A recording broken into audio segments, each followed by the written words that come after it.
আসসালামু আলাইকুম গাইস, আজ চলে আসলাম আমার ইউটিউবের নতুন একটি ভিডিও নিয়ে। তো আপনারা স্ক্রিনে যেটি দেখতে পাচ্ছেন এটি একটি হাঁসের বাচ্চা। অবশ্যই আপনারা বুঝতে পারছেন যে এটি কি হাঁসের বাচ্চা। এটি মূলত একটি রাজহাঁসের বাচ্চা। আজ আমি আপনাদের সাথে শেয়ার করব রাজহাঁসের খাবার এবং পালন পদ্ধতি নিয়ে। মূলত রাজহাঁস অনেক ধরনেরই খাবার খেয়ে থাকে। তো মূলত এরা যে খাবারগুলো খায় সেগুলি ঘাস, ফিড, পাতাকপি, ভুসি এই খাবারগুলো খেয়ে থাকে। তো অবশ্যই আপনাদের খেয়াল রাখতে হবে এই খাবারগুলোর প্রতি, এবং এই খাবার ব্যতীত অন্য কোনো খাবার যদি আপনি খাওয়ান তাহলে ছোট থেকে বড় হওয়ার সম্ভাবনাটা একটু কমই থাকে। বাট আপনি যদি ঘাস, পাতাকপি, ফিড, ভুসি রেগুলারলি যদি আপনি এগুলো খান তাহলে রাজহাঁস বড় হবে এবং সব দিক থেকেই ভালো হবে।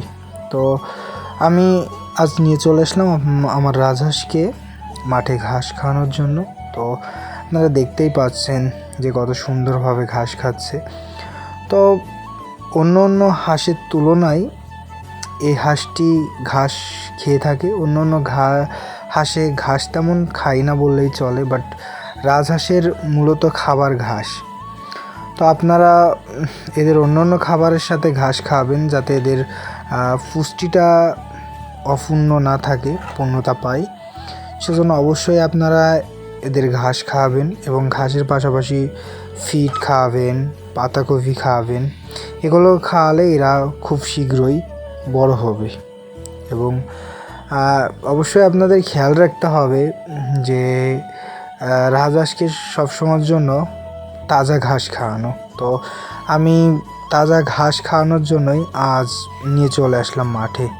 তো আপনারা দেখতেই পাচ্ছেন যে কত সুন্দরভাবে আমার হাত থেকে ঘাস খাচ্ছে। আর অবশ্যই বুঝবেন যে শখের জিনিস যদি নিজে হাতে এভাবে খাওয়ানো যায় তাহলে অবশ্যই অনেক সুন্দর হয়। তো আপনারাও চাইলে আমার মতন রাজহাঁসকে মাঠে নিয়ে নিজে হাতে ঘাস খাওয়াতে পারেন।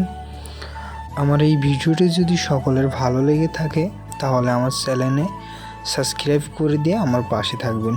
আপনারা সবাই ভালো থাকেন, নিজের প্রতি খেয়াল রাখুন। আসসালামু আলাইকুম।